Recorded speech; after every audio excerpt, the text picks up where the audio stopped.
नमस्कार विद्यार्थियों। तो पिछली क्लास में हमने देखा था कि किस तरह स्लेव सोसाइटी ख़त्म हो गई थी, गुलामी युग या गुलामी प्रथा से संबंधित समाज समाप्त हो गया और किस तरह एक नया युग शुरू हुआ जिसको कार्ल मार्क्स सामंतवादी युग कहते हैं। और ये सब रोम में हुआ। रोम साम्राज्य का पतन हो गया चौथा और पाँचवीं ईस्वी के आसपास। पतन के लिए इतिहासकार कई तरह के कारण बताते हैं, जो कि गुलामी प्रथा पर आधारित समाज था। उसके लिए इतिहास का कई उदाहरण बताते हैं। एक तो ये बताते हैं कि राजनीतिक अस्थिरता बहुत ज़्यादा हो गई थी, चारों तरफ से आक्रमण हो गया था। वाइकिंग्स लोग थे, मुसलमान लोग थे, जर्मनी के कबीलाई लोग थे, इन्होंने हमला कर दिया। और दूसरी तरफ ये था कि इसके कई टुकड़े हो गए थे। इस तरह के कई तरह के राजनीतिक कारण इतिहासकार बताते हैं। लेकिन कार्ल मार्क्स चूँकि इतिहास की द्वंद्वात्मक भौतिकवादी व्याख्या करता है, इसलिए वो द्वंद्वात्मक भौतिकवाद के नियम के अनुसार व्याख्या करने पर ये कहते हैं कि जब इतना ज़्यादा विस्तार हो गया था तो गुलामों को रखना संभव नहीं हुआ। एक तो उन्होंने विद्रोह कर दिया, दूसरा जितनी बड़ी सीमाएं थी उन सीमाओं रोम की उनकी रक्षा करने के लिए जितने गुलामों की आवश्यकता थी उन गुलामों की पूर्ति नहीं हो पा रही थी, क्योंकि जैसे ही सीमा बढ़ गई सेना की आवश्यकता बढ़ी और गुलामों की ज़्यादा आवश्यकता पड़ी, वो नहीं हो पा रहा था। और चौथा, बहुत बड़ा सरप्लस जो पैदा हुआ, द्वंद्वात्मक भौतिकवादी नियम के अनुसार जो सरप्लस अतिरिक्त मूल्य पैदा हुआ, वो मूल्य निवेश कर दिया गया था बड़े बड़े सिटी, बड़े बड़े शहरों के निर्माण में, बड़े बड़े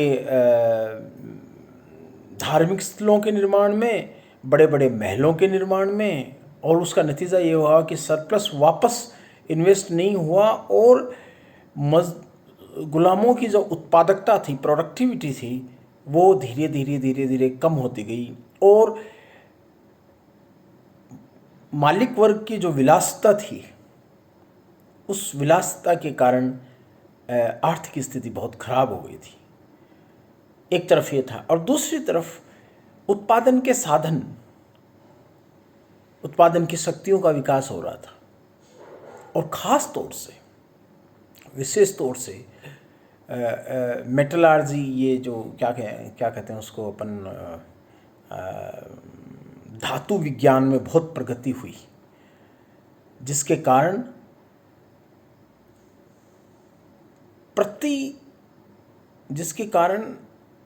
बहुत अच्छे औजारों का निर्माण होने लगा और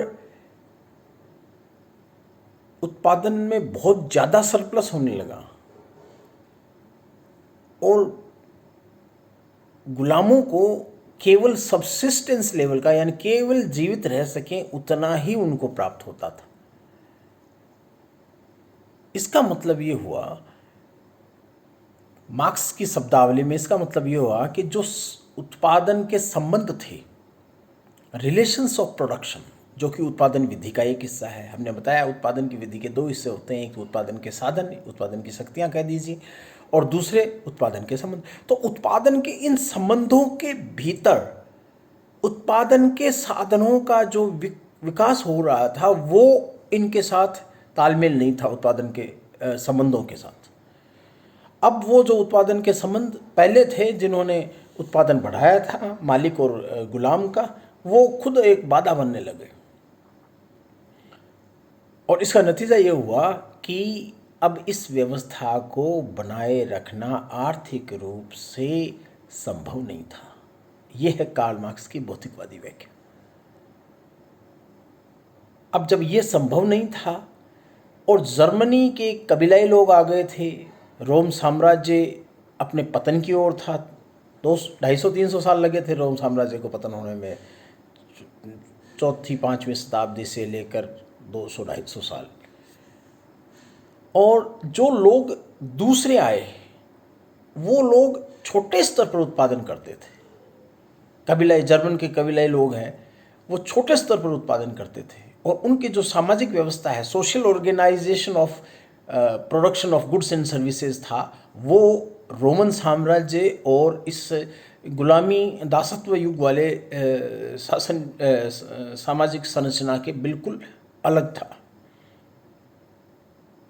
इसका नतीजा ये हुआ कि जब बहुत बड़े बड़े वो जो रोम साम्राज्य के टाइम में बड़े बड़े खेत बन गए थे, बड़े बड़े जमींदार लोग, एरिस्टोक्रेट जिनको बोलते हैं, एरिस्टोक्रेट शाही लोग थे, वो उनकी ज़मीन थी बड़ी बड़ी। अब उनको छोटे छोटे लोगों के समूह को दिया जाने लगा जिनको कॉलोनी कहा जाता था। और कॉलोनी का मतलब ये हुआ कि ज़मीन है उसके साथ कुछ लोग बंधे हुए होते थे, ज़मीन के साथ ही वो काम करते थे। अब उस ज़मीन का मालिक कोई भी हो, अगर उसको बेची जाती थी तो भी वही लोग काम करते थे, एक से दूसरे आदमी हो जाती थी तो वो ज़मीन के साथ ही लोग बंधे हुए थे। और ये जो लोग थे ये न तो आज़ाद थे पूरी तरह, एक स्वतंत्र किसान नहीं थे, और न ही वो पहले की तरह गुलाम थे।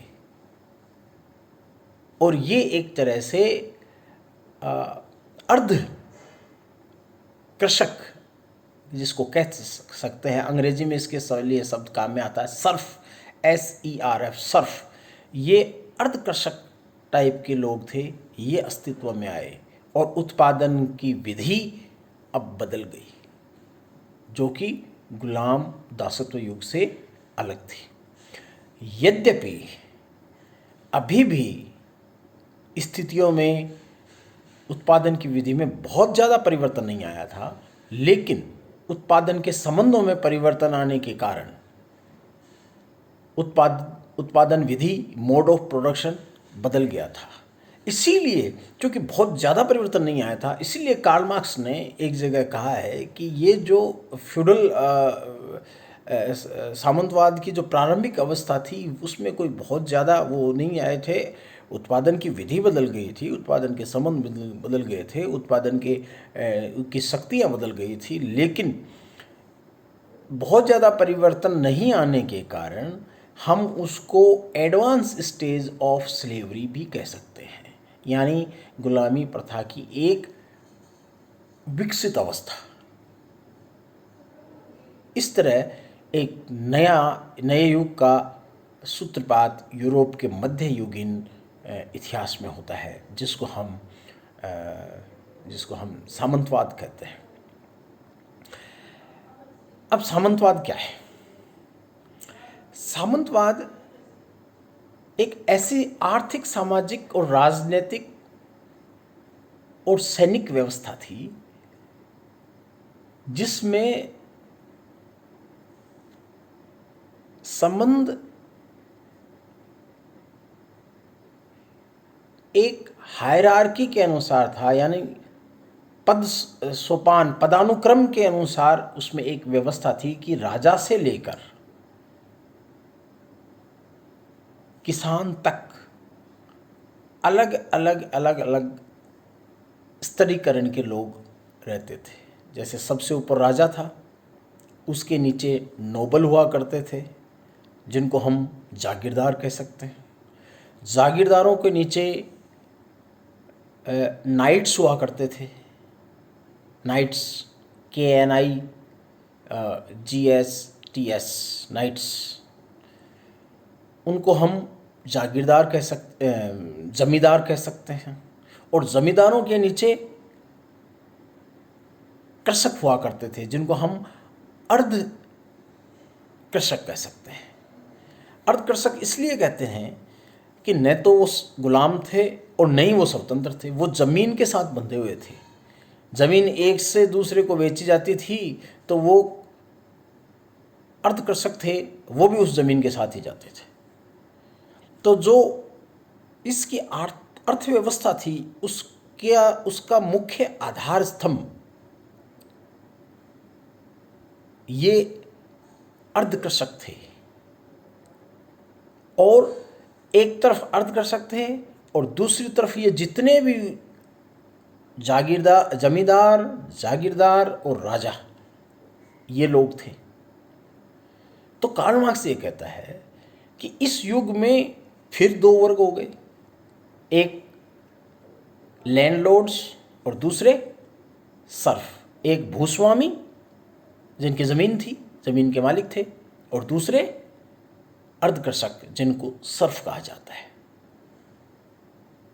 अगले वीडियो में अपन बात करेंगे कि अब इस युग में उत्पादन कैसे होता था, उत्पादन के संबंध क्या थे और उत्पादन की विधि क्या थी। लेकिन मूल रूप से आप ये ध्यान रखिए कि यूरोप में, क्योंकि कार्ल मार्क्स और एंजल्स ने यूरोप के इतिहास पर विशेष तौर से ध्यान दिया था और गुलाम दासत्व युग की जब बात की तो उन्होंने तो रोम और यूनान के दासत्व युग का इतिहास उन्होंने इतिहास का विश्लेषण किया था द्वंद्वात्मक भौतिकवादी विधि से। तो इतना याद रखिए कि गुलामी प्रथा के युग, दासत्व युग के बाद जब रोमन साम्राज्य का विखंडन हुआ तो इतिहासकार कई कारण बताते हैं, लेकिन कार्ल मार्क्स चूँकि उनका इतिहास भौतिकवादी इतिहास है और उनकी पद्धति द्वंद्वात्मक है, इसलिए वो उत्पादन के साधन और उत्पादन की शक्तियों के अंदर पैदा हुए विरोधाभास को इसका कारण बताते हैं। ये बात कार्ल मार्क्स पे लागू होती है, ये इसीलिए ये विशेष है। और इस चूँकि प्रारंभिक सामंतवाद की प्रारंभिक अवस्था में कोई बहुत ज़्यादा विशेष परिवर्तन नहीं आया था, इसलिए इसको कार्ल मार्क्स एक गुलामी युग की एक विकसित अवस्था भी कहते हैं। नमस्कार, गुड नाइट।